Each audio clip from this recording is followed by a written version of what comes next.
Bom, pessoal, primeiro gostaria de me apresentar. Meu nome é Rildo, tá? Eu sou professor aqui do Instituto Federal de São Paulo. Antes de chegar aqui, eu passei algum tempo aí com vocês, pertinho no Mato Grosso, né? Eu fui professor do Instituto Federal do Mato Grosso durante quase 5 anos, então estava aí do ladinho da Chapada. Então hoje, pessoal, a gente vai falar do primeiro contato, né? Quando eu conversei com o professor Júnior. Essa semana nós temos aí a Semana do Meio Ambiente, né?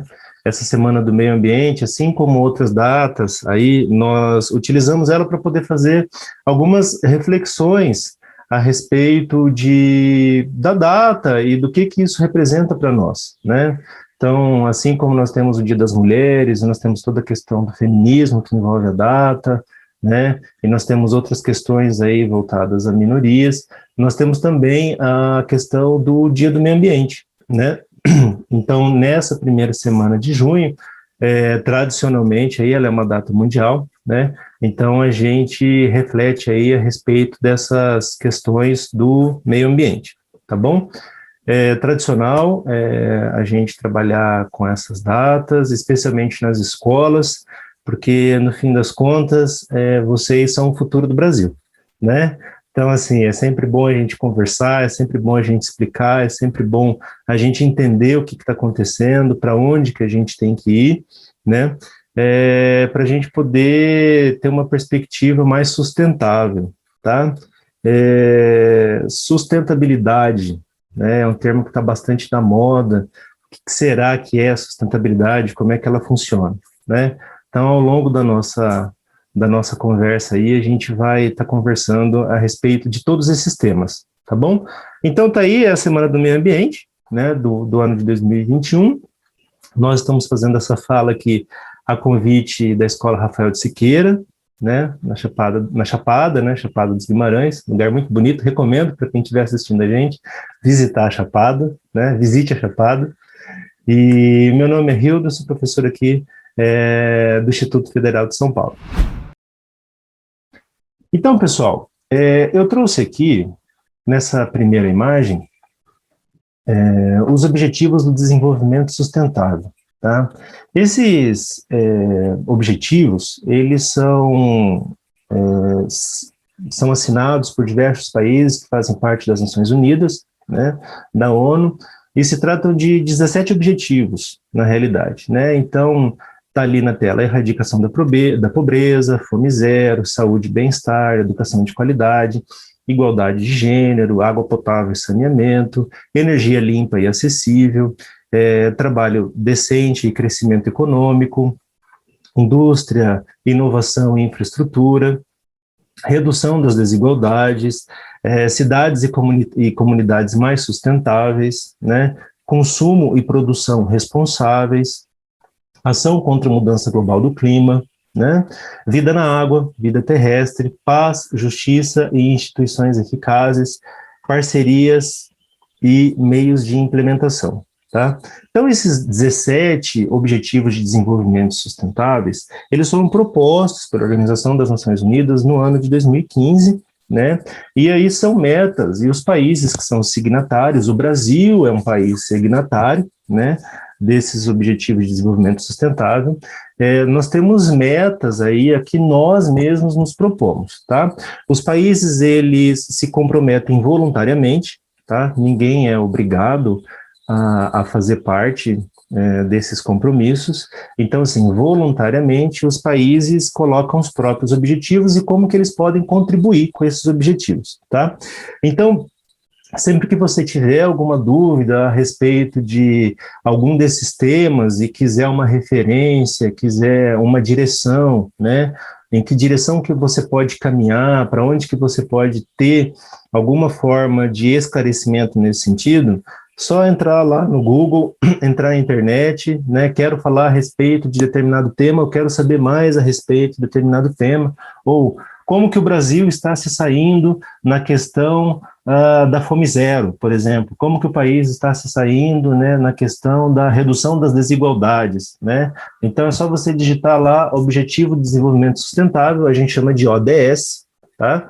Então, só você digitar lá ODS, ONU, né, e aí vai ter um panorama de como que esses países estão se desenvolvendo e como que a gente pode contribuir, né, como que eu, vocês, como que a escola, como que a nossa comunidade, ela pode contribuir para que a gente consiga atingir essas metas que foram propostas, tá bom? Então, tem alguma dúvida, digita lá ODS, ONU, e aí você vai encontrar um material bastante rico de como fazer trabalho, como que você pode fazer alguma atividade na sua casa para poder contribuir com esses objetivos, tá bom? E os objetivos, né, como eu já tinha dito para vocês, os 17 ODS aí, eles têm alguns objetivos macros, né, que depois individualmente eles vão sendo mais especificados, né, mas dentre eles nós temos esses 5 aí, que é assegurar os direitos humanos, né, acabar com a pobreza, lutar contra a desigualdade e a injustiça, alcançar a igualdade de gênero e o empoderamento de mulheres e meninas, né, e agir contra as mudanças climáticas, tá? Então, todos aqueles 17 objetivos, na verdade, lá na frente, eles vão convergir para que a gente consiga atingir esses 5 objetivos, tá? Num panorama global. Né, então, esse é a direção para onde a gente está seguindo, né? Essa é a direção para onde os países que assinaram esse documento e esses compromissos devem seguir, tá? Para a gente conseguir assegurar esses 5 objetivos aí. E aí, dentro dessa questão dos 17 Objetivos de Desenvolvimento Sustentável, a gente vai entrar com a questão da sustentabilidade, dos resíduos sólidos, da luta contra a questão do aquecimento global, da mudança climática, e é nesse contexto que a gente acaba chegando nesse momento aqui de tratar da questão do descarte dos resíduos e o que são os 5 R's. Tá bom? Eu trouxe um vídeo aqui para poder motivar a gente nessa manhã a aguentar essa palestrinha até o final, tá bom? Pode dar o play, Larissa.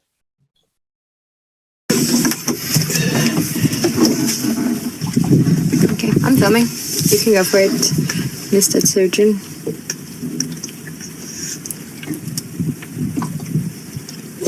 She's going to be so happy. A big booger. Oh, careful. Bless you. Have you ever heard a turtle sneeze? I have. Aww. You know what this is? What is it? Brain? That's a worm. Oh, that is disgusting. And I think my stupid camera battery is going to die soon.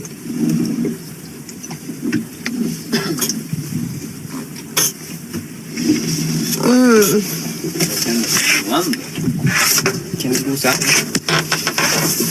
Oh my god. Careful of your arm. Oh god. Turtle baby. Could Veronica, could you do me another favor and try to, like, in the yellow box is the bags with all the batteries? Just pull it. Oh man. And there's like one for the Olympus camera, like the bigger ones, one of those bigger ones that's in there. Just keep it already in your hand because my battery is going to die soon, I think.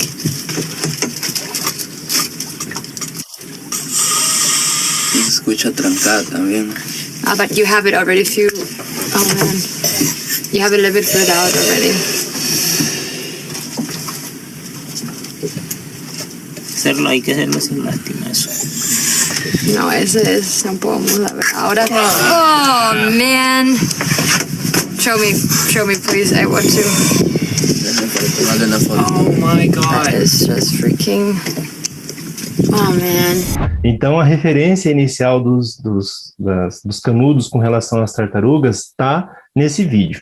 Ele não é um vídeo recente, ele já é um vídeo que já deve estar rolando na rede aí há uns 5, 6 anos, se não mais, né? Mas o que ele traz para nós? Ele traz para nós do jeito que a vida marinha ela está sendo afetada pela questão do descarte irresponsável dos nossos resíduos, né? Eu não sei se vocês conseguiram identificar, mas o que a tartaruguinha ali tinha dentro do nariz dela era um canudo, né? Era um canudo. Então, você imagina um canudo, mais ou menos do tamanho de uma caneta como essa, né? Enfiado dentro do seu nariz, né? Então, assim, tartaruga não vai no McDonald's, né? Tartaruga não vai no Burger King, né? Não toma Coca-Cola. Então, assim, nós estamos comprometendo as outras espécies do planeta em função do nosso descarte irresponsável, consumismo desnecessário, né? Então, a gente precisa começar a refletir a respeito do nosso comportamento com relação a como que a gente trata os nossos resíduos, né? Como que a gente trata os nossos resíduos. A começar de qual é a diferença entre resíduo e lixo, né? A gente sempre ouve falar assim, o resíduo, né? Qual que é a diferença de resíduo e lixo? Basicamente, resíduo é aquilo que de alguma maneira ainda pode ser reaproveitado, tá? Aquilo que ainda pode ser reaproveitado. Então, um resíduo orgânico que pode ir para compostagem, né? Que ele pode virar adubo, né?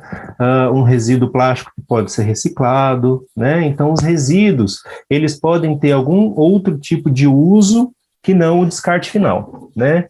E o lixo, esse sim, esse já é o material que eu não consigo mais reaproveitar ele, tá? Então, basicamente, a diferença entre resíduo e lixo vai ser essa aí, tá bom? Esse gráfico aí, pessoal, ele traz para nós como que o nosso aumento de produção de lixo, né, de produção de resíduo, tem aumentado no Brasil, né?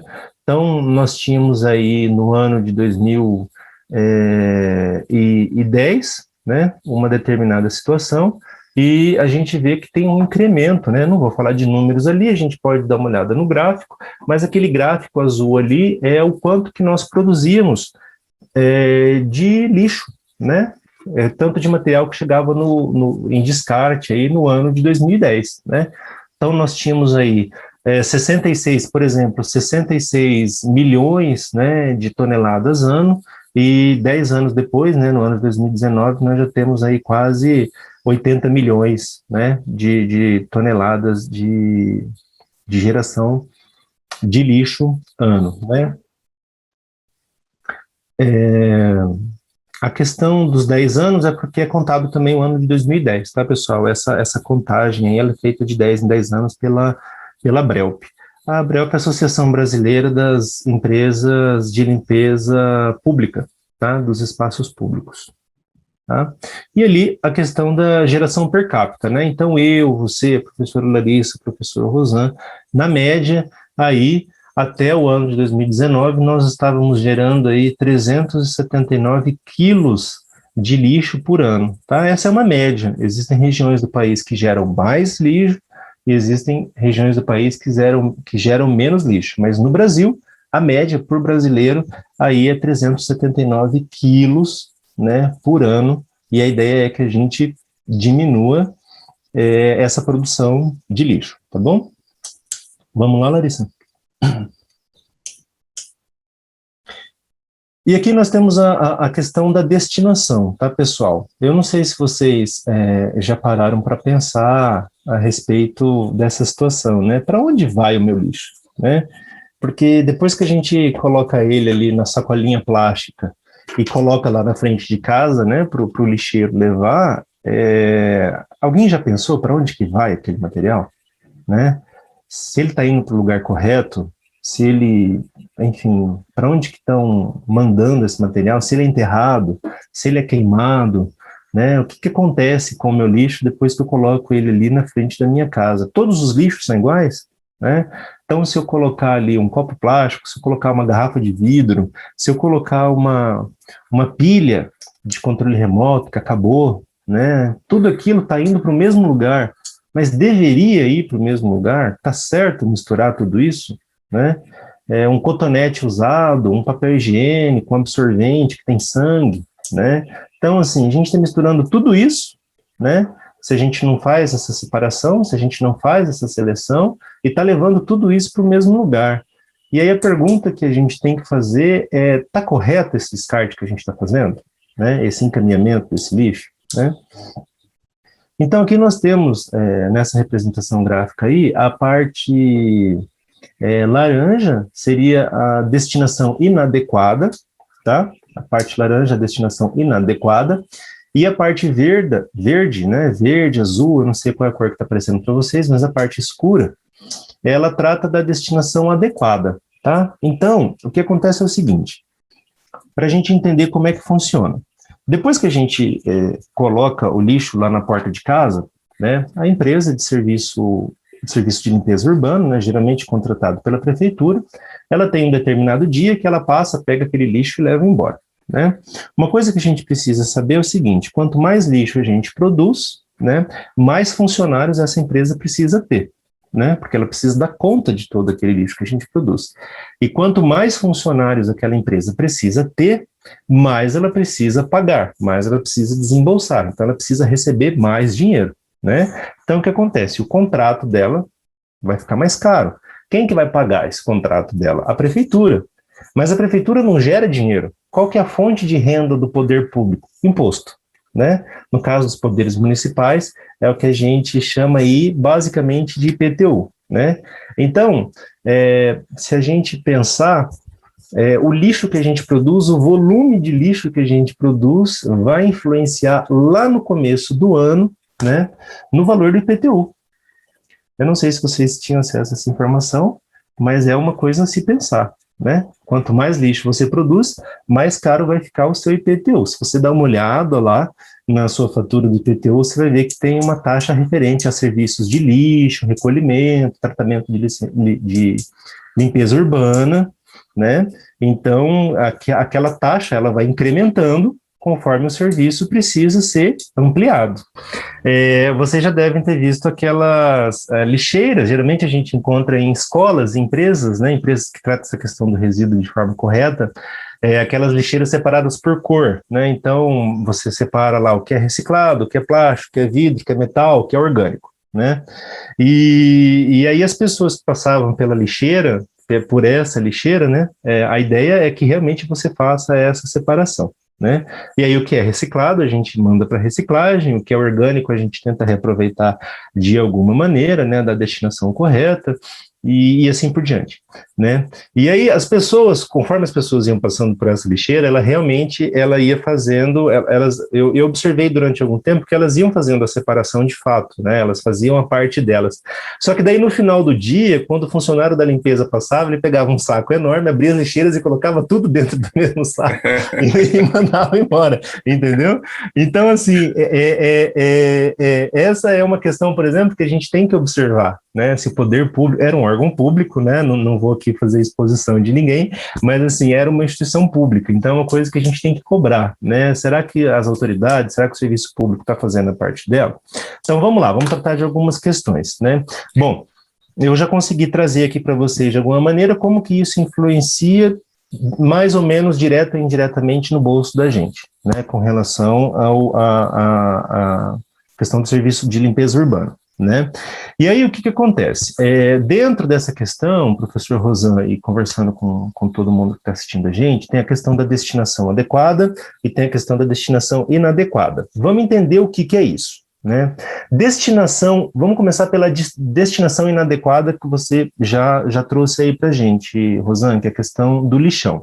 Bom, eu imagino, pessoal, que no inconsciente de vocês, ou navegando pela internet, ou durante aí a formação de vocês na escola, vocês já devem ter visto a forma, num livro de geografia, geralmente, né, a gente aí no ensino fundamental, em algum momento a gente é apresentado aí para a questão dos lixões, né? Nós temos legislações no Brasil, que é o marco legal que é o marco legal da questão dos resíduos sólidos, né? Esse marco, ele trata da questão da eliminação dos lixões, ou seja, os lixões eles têm que deixar de existir e paulatinamente eles vão dando lugar aos aterros, né? Vamos passar rapidamente por o que é um aterro e o que é um lixão para a gente entender do que está falando, né? Eu até ia trazer essa questão do lixão e dos aterros aqui, mas ia ficar muito distante do tema, porque é uma área muito abrangente, né? Mas aí numa outra oportunidade eu já estou me convidando, se for o caso, para falar a respeito disso. Mas vamos lá. Hoje não deveria existir lixão no Brasil, tá? Não deveria existir lixão no Brasil. E o que é lixão? Há pouco tempo deve ter passado uma reprise de uma novela chamada Avenida Brasil, e em alguns momentos eu me lembro, eu não acompanho a novela, mas eu me lembro deles apresentarem um lixão, porque tinha uma personagem que acho que vivia do lixão, trabalhava no lixão, ou qualquer coisa assim. O que é o lixão, pessoal? O lixão, ele é um amontoado de lixo, tá? Ele é um amontoado de lixo. O poder público, a empresa que presta serviço, né, para o poder público, ela vai lá, ela abre um buraco no chão, né? E aí o que acontece? O caminhão do lixo ele passa na cidade, recolhe todo o lixo e joga dentro daquele buraco, né? E ele vai fazer isso durante anos, jogando aquele lixo ali, né? E ali, dentro daquele buraco, né, daquele buraco gigante que é o que a gente chama de lixão, a gente vai ter disseminação de doenças, né, a gente vai ter contaminação do solo, a questão da contaminação dos lençóis freáticos, como o professor Rosane disse, da questão do aquífero Guarani, por exemplo, né? Então, como é que isso funciona?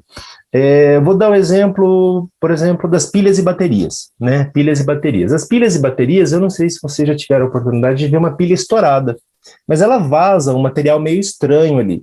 Aquele material, ele geralmente, ele é composto por mercúrio, ele é composto por cádmio, ele é composto por chumbo, ele é composto por manganês, por zinco, ele é composto por uma série de o que a gente chama de metais pesados. Tá?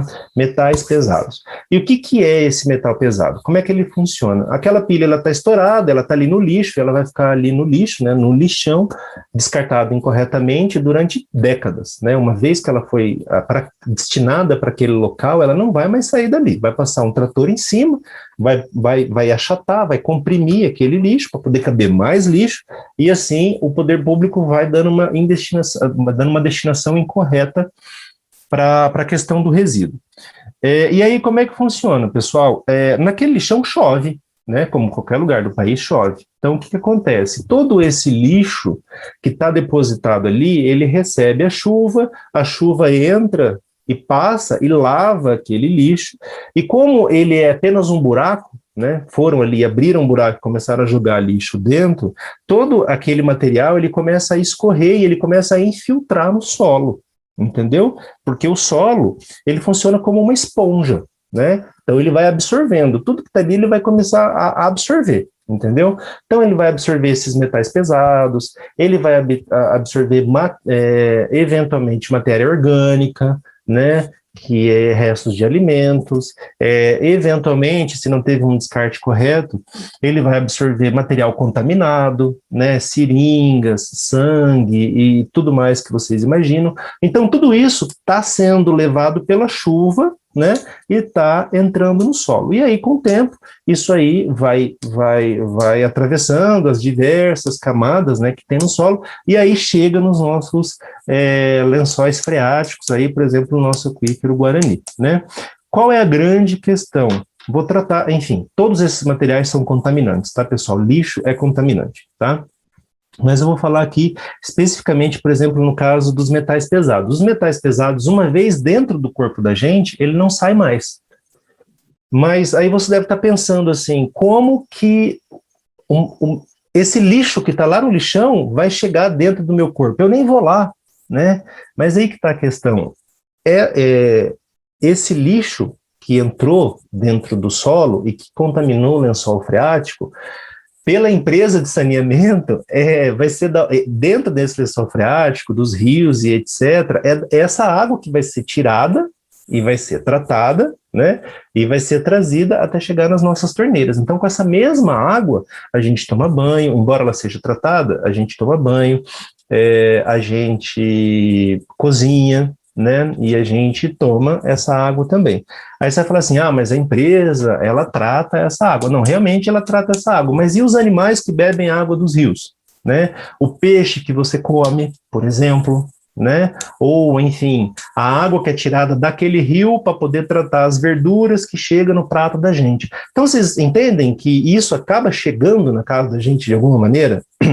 Então, é por isso que a gente diz que o lixão, ele não é uma destinação correta, porque nada mais é do que um buraco onde a gente vai depositando lixo e aquilo, eventualmente, vai contaminar o solo. Então, nós temos legislação no país, tá? Nós temos legislação no país que dá conta de que lixões não devem existir. Nós estamos vendo, por esse gráfico aí que eu estou mostrando para vocês, que a parcela de destinação adequada, que é a parte escura, ela aumentou. Olha lá, no ano de 2010 ela era 56%. No ano de 2019 ela já está quase em 60%. Então a ideia é essa. A ideia é que essa parte escura aí, que é a destinação correta, ela aumente, e essa parte laranja, que é a destinação incorreta, os lixões, por exemplo, ela diminua. Tá? De acordo com esse marco legal, de acordo com a legislação, até agosto desse ano não deve mais existir lixões em nenhuma das capitais brasileiras. Tá?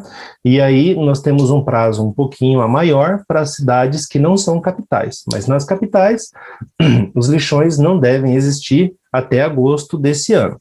Esse prazo, pessoal, ele já foi jogado para frente várias vezes, tá? Ele já foi adiado várias vezes, já era para ter deixado de existir esses lixões, mas aí o poder público começa a argumentar que ele não tem dinheiro para fazer investimento nessa destinação adequada. Tá? E aí, falando em destinação adequada, o que seria essa destinação adequada? Nós temos o lixão, que é o inadequado, e aí, evoluindo para o que é adequado, a gente tem na outra ponta o que a gente chama de aterro sanitário. Tá? O aterro sanitário, ele também é um buraco, tá?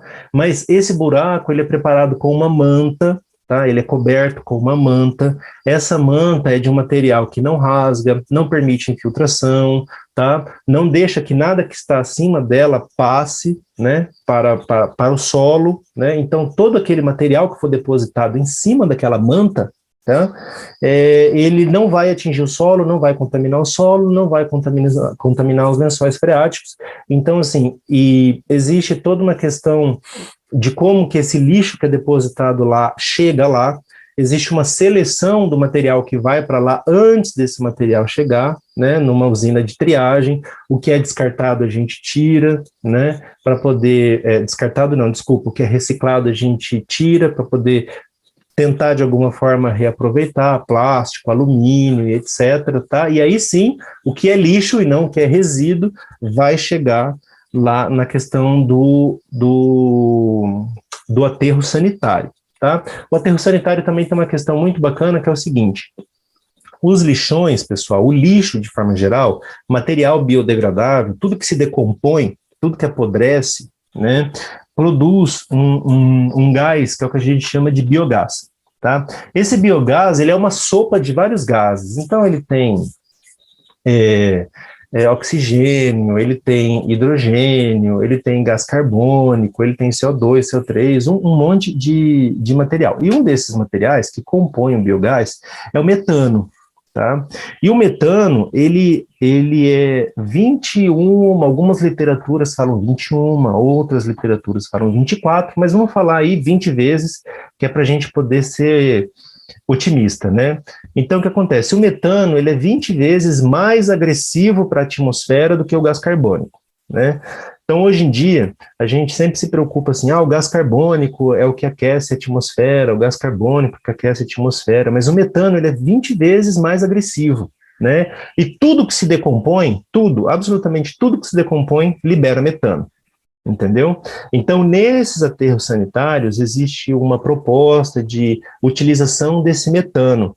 Eventualmente, você pode procurar aterro sanitário na internet e você vê que vai ter algumas chaminés pegando fogo, né? Então, o que acontece? Aquele metano está sendo consumido, tá? Ele está sendo queimado, e aí o produto dele é a umidade, que é a água, e o CO2, que é 20 vezes, 21, 24 vezes menos agressivo para a atmosfera. E aí, entre esses dois, entre o lixão e entre o aterro sanitário, nós temos o aterro controlado, que ele é um pouquinho melhor só do que o lixão, ele não é adequado, ele é um elemento de passagem entre o lixão e o aterro sanitário, tá? Então, o aterro controlado, ele é um meio termo aí entre o lixão e o aterro sanitário, tá bom? Não sei se eu atendi aí o seu questionamento, o Rosan, mas ao longo da nossa palestra aí a gente vai voltar nesse tema, e aí eu deixo até uma reflexão para quem está assistindo a gente, que a questão é a seguinte: você já parou para pensar se na sua cidade é lixão, é aterro controlado ou aterro sanitário? Tem gente que não sabe. Eu estava pesquisando sobre as fossas, que na Chapada não pode ter esgoto e tal, que não sei se tem, posso estar falando besteira, mas provavelmente não pode, porque não tem.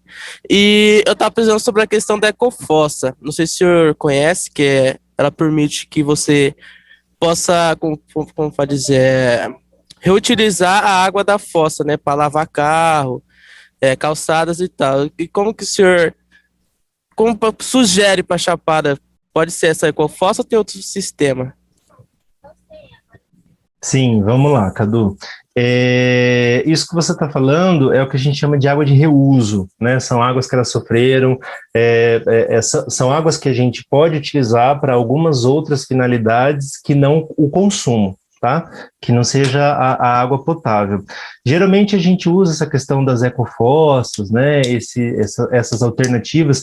Os exemplos que você deve ter visto, eu não sei se foi esse, mas geralmente eles são feitos com caixa d'água, feitos por diversos processos.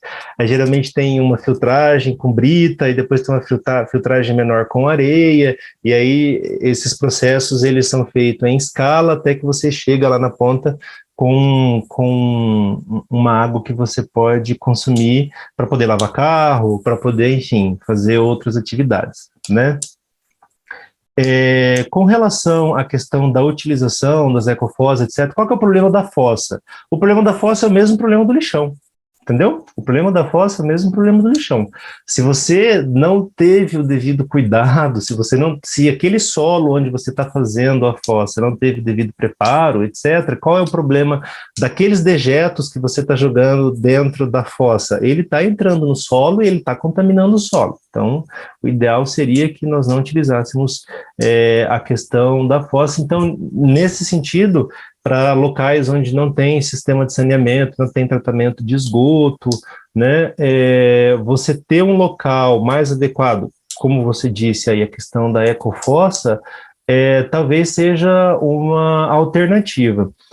Nós adotamos esses sistemas, Cadu, para comunidades que são mais afastadas de centros urbanos, onde a gente sabe que esse serviço de tratamento de esgoto ele não vai chegar lá tão cedo, né? Então, assim, geralmente a gente reúne essas comunidades, a gente pode falar de comunidades de povos tradicionais, de povos quilombolas, né, povos indígenas, ou situações de ribeirinhos, etc. A gente reúne essas comunidades e faz a questão dessas ecofossas, mais por uma questão mesmo ambiental, para não ter esse tipo de dejeto, esse tipo de rejeito contaminando o meio ambiente. É uma alternativa ecologicamente bastante viável e interessante.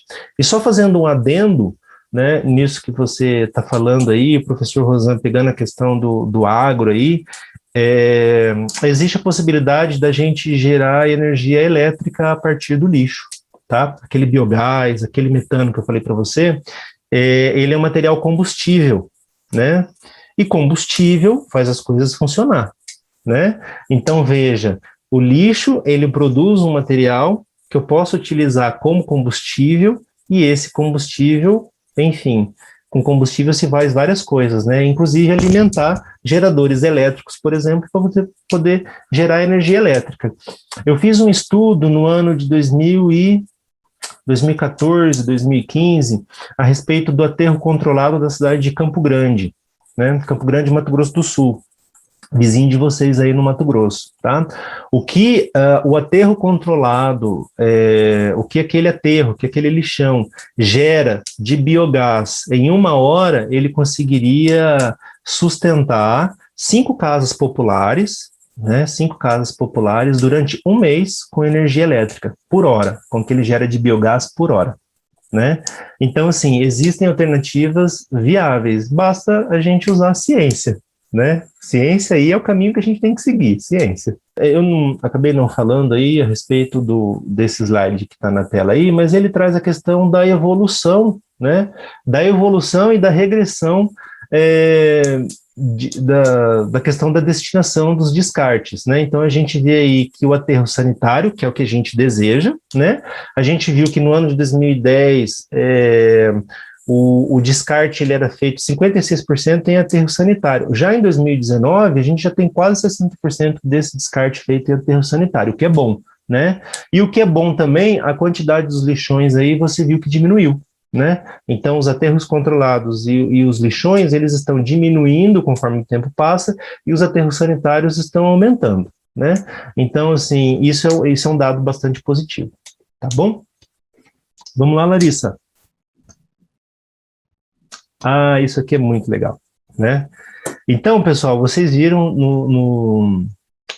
nos nossos slides anteriores aí que a nossa produção de lixo, né, que a nossa produção de rejeito, que a nossa produção de resíduo, ela tem aumentado, né? Ela tem aumentado. Não é interessante isso, não é bom que isso aconteça. E as medições, elas foram feitas do ano de 2010 até o ano de 2019. Mas nós tivemos um detalhezinho aí que aconteceu no mundo e que virou o mundo de cabeça para baixo no final de 2019 e que a gente está passando por isso até hoje, né? Que é o quê? A questão da pandemia, né? Nós aqui no Brasil, nós entramos em um suposto isolamento social, né? Ou numa recomendação para a gente ficar em casa a partir de março e estamos assim até hoje, né? E quando nós estamos dentro de casa, né, nós consumimos mais comidas de delivery, por exemplo. O consumo de comida que você pede pelo telefone, que você pede pelo aplicativo, o consumo de forma geral, ele aumentou muito, né?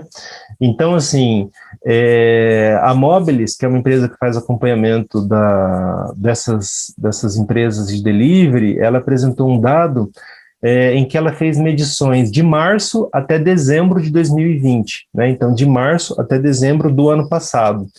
E comparando março com dezembro do ano passado, nós tivemos um aumento de 187% na questão de solicitação de delivery, né? Essa medição, pessoal, foi feita nas 3 maiores empresas que tem, que é essa Rappi, iFood e Uber Eats, tá? Então, assim, medindo o que foi aumentado de pedido, né, nós tivemos um incremento aí de 187% na questão do delivery, né? E aí você deve estar pensando assim, mas o que isso tem a ver com a questão da palestra de hoje, né? Vamos passar para frente aí, Larissa. A questão é que tudo que vem em delivery vem dentro de uma embalagem, né? Então, se aumentou em 187% a questão da quantidade de pedidos em delivery, a questão de consumo de delivery, também aumentou em 187% o quê? A quantidade de produção de embalagem, né? E ali nós temos, eu trouxe essa foto, uma foto ilustrativa, uma foto de internet, tá? Ali nós temos embalagem de alumínio, nós temos embalagem plástica, nós temos embalagem de papelão, né? Nós temos vários tipos de embalagem. E aí a questão é, o que a gente faz com essas embalagens depois, né? Fui lá, pedi um sushi, né? Pedi um lanche, pedi uma pizza. Você está colocando todas essas embalagens no mesmo lugar e está mandando tudo para o mesmo destino? Será que essa é a melhor forma de fazer? Entendeu? Então, assim, eu trouxe essa questão que é para a gente começar a repensar, né, nessa questão até da produção de lixo, né, o quanto de lixo que eu estou produzindo, né, o quanto de lixo que eu estou produzindo. Cadu, vamos lá. Sempre que a gente fala de material descartável, não é interessante, tá? Sempre que a gente fala de material descartável, não é interessante. Porque qual que é a ideia do descarte? A ideia do descarte é você usar uma única vez e descartar, né? Então eu venho aqui, eu pego um livro descartável, eu leio ele uma única vez e eu descarto, né? Então eu uso essa caneta uma única vez e eu descarto, né? Eu uso um computador uma única vez e eu descarto. Então, material descartável não é interessante, né? Até porque para eu produzir qualquer tipo de coisa eu preciso de matéria-prima, né? E aí, será que eu tenho toda essa fonte inesgotável de matéria-prima para eu usar qualquer coisa uma única vez e descartar? Eu acredito que não, né? Nós não somos uma fonte inesgotável, né? Então, assim, toda vez que você fala de material descartável, não é interessante, tá? Na outra ponta, nós temos a questão da reciclagem, que você falou, né, e retornável. Então, é sempre bom a gente pensar nessas duas palavrinhas, na questão de embalagens retornáveis, né, embalagens retornáveis, e embalagens, por exemplo, o litro de refrigerante, né, aquele 1 litro de refrigerante que é uma embalagem de vidro, que ele é retornável, né? Então, o que acontece? Você vai com aquele litro de Coca-Cola, por exemplo, até o mercado, né? Entrega aquele litro e ele te devolve um outro litro, né? Então, o que acontece? Você não gerou mais uma garrafa PET, né? Você não gerou mais uma garrafa plástica que você não sabe para onde que vai depois que ela sai da sua casa, né? Porque ela é descartável, né? Então, assim, toda vez que você fala dessa questão de reutilizar, ela é sempre melhor e ela é sempre mais interessante do que da questão do descarte. E reciclagem, 1000 vezes mais, porque daí, além de você ter devolvido ela vai passar por um processo de reciclagem e aí ela vai se transformar, se não no mesmo material, em qualquer outro material que vai ter uma outra utilidade. Então ela volta, ao invés dela ir para o meio ambiente, ela volta para a sociedade e vai para atender a gente de uma outra finalidade. Eu não sei como é que funciona essa questão de delivery nos Estados Unidos, tá? Mas eu sei que se essa sistemática funciona na questão das embalagens retornáveis e das embalagens recicláveis, eu acho que é um bom exemplo para a gente seguir no Brasil, tá? É um excelente exemplo para a gente seguir no Brasil. Essa questão de nós termos um programa de encaminhamento de logística reversa. Essas duas palavrinhas, logística reversa, a gente vai conversar mais ali para frente, tá? Bom, e aí o que acontece, pessoal? Não sei se eu respondi a sua pergunta, Cadu, mas qualquer coisa você me interrompe de novo, tá?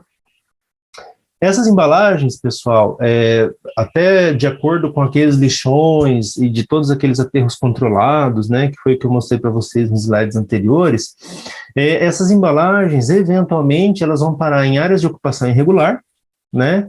Elas vão parar no sistema de drenagem das nossas cidades. O que é um sistema de drenagem das nossas cidades? É o chão, né? Nossa, mas como assim o chão, Hildo? É assim, você está comendo um cachorro-quente, né? E o cachorro-quente vem naquele plásticozinho. Você terminou de comer aquele cachorro-quente e você joga aquele plásticozinho no chão, né? Eventualmente vai chover, né? Aquela chuva, aquela enxurrada, né, que forma ali no meio-fio, vai levar essa embalagem de cachorro-quente para a boca de lobo vai levar para a estação de tratamento ela vai tratar o que ela conseguir tratar, e o que não for totalmente tratável, ela vai esgotar isso, né, ela vai levar isso para os nossos rios, e tudo que vai para os nossos lençóis freáticos, tudo que vai para rio, tudo que vai para córrego, eventualmente vai parar no mar. A título de curiosidade, pessoal, desde o início da pandemia, é uma recomendação nós usarmos máscaras, né? Máscara descartável, PFF, N95, máscara de pano e etc. Já existem estudos, né? Já existem, inclusive, imagens de registros dessas máscaras que a gente está usando desde 2019 nas Fossas Marianas, né? As Fossas Marianas, eu não sei se vocês sabem, mas é o lugar mais profundo que a gente conhece no planeta, é no mar. Tá? Então, assim, sabe quando você está andando pela cidade e você vê um avião passando lá em cima? Aquele avião está em nível de cruzeiro, que a gente fala. Ele está a mais ou menos 10 quilômetros de altura. As Fossas Marianas, ela é tão profunda, só que para baixo, né? Então, você pega 10 quilômetros ali no nível do mar zero, você desce. Então, ali já foram feitos registros de máscaras, essas máscaras que a gente está usando desde 2019, lá nas Fossas Marianas, tá? Tem pneu, tem várias coisas. E não vai sair dali, né? Não tem como tirar aquele material dali, né? Então, assim, eu até coloquei ali para vocês que até 2050 tem uma previsão da ONU que se a gente continuar produzindo tanto lixo quando a gente produz, até 2050 a gente vai ter mais plástico do que peixe nos nossos oceanos, né? Então, quando você mergulhar lá, ao invés de você ver uma baleia, ao invés de você ver um golfinho, né, ao invés de você ver um tubarão, uma raia, qualquer coisa, você vai ver uma garrafa plástica, né? Você vai ver um chinelo, você vai ver uma garrafa de água, né? Uma máscara, né? Que além de ser poluente, ela é contaminante, né? Então, existe uma previsão que se nós continuarmos nesse nível de produção de resíduo, até 2050 nós vamos ter mais plástico do que peixe nos oceanos, tá? Vamos lá, Larissa? Assim, no caso do Brasil, pessoal, nós produzimos aí por ano 2 milhões de toneladas de resíduo sólido, tá?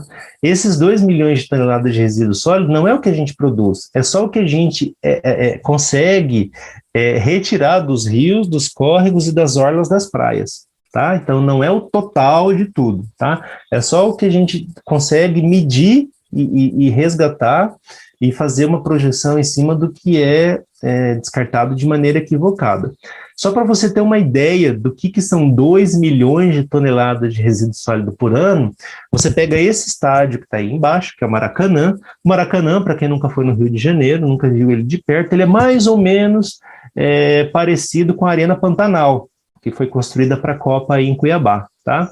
Então, o que você faz? Você pega a Arena Pantanal e aí você enche ela até a tampa, assim, até não caber mais nada, 30 vezes. 30 vezes. Então, você vai jogando plástico lá dentro, até completar 30 arenas Pantanal. Aí você pega 30 vezes essa arena Pantanal cheia e você joga dentro do mar, né? É o que a gente produz aí de descarte que teve uma destinação errada aí encontrada nos nossos rios, nos nossos córregos e nas orlas das praias aí por ano. Isso, pessoal, é só o Brasil, tá? Isso é só o Brasil. Lembrando que o Brasil não está sozinho no mundo, né? Então, só para você ter uma ideia do quanto de lixo, né, que a gente descarta de forma inadequada aí, tá bom? Vamos lá, Larissa? Sim. E como é que a gente vai tratar dessa situação, né, pessoal? Como é que a gente pode começar a lidar com esse tipo de problema, né? A gente tem uma estratégia dentro da área ambiental que é o que a gente chama de 5 R's, tá? Que é a estratégia de 5 R's, que é o quê? Esses 5 R's que estão aí na tela de vocês, que se trata de reciclar, né? Fazer um processo de reciclagem de tudo que for possível reciclar, recusar, né? O que é o recusar? Recusar é você recusar a utilização do que é descartável, né? Será, primeiro, que é o seguinte, será que eu preciso, né? Será que eu preciso fazer o uso desse item descartável, né? Então, assim, essa reflexão, essa conversa que a gente está tendo aqui, ela já faz parte do 3º R, que é o repensar, né? Então, você vai começar a repensar as suas atitudes, você vai começar a repensar o seu comportamento, né? Então, por exemplo, na hora que eu vou até a lanchonete, por exemplo, né? E eu peço um suco, por exemplo, para poder tomar, né? Vai vir lá o copo de suco, né? Com um canudo. Será que eu preciso usar aquele canudo para tomar aquele suco? Né? Depois que aquele canudo for utilizado ali, ele vai para onde? Quanto tempo será que ele vai demorar para poder, enfim, sair do meio ambiente? Né? Então, isso são estratégias que a gente fala de repensar. Reduzir, né? Que é o 4º R, e fazer a reutilização, né? Reutilizar. Então, a gente vai estar fazendo as nossas reflexões, as nossas ações, os nossos pensamentos, sempre em torno desses 5 R's, tá? Reduzir, reutilizar, repensar, reciclar e recusar,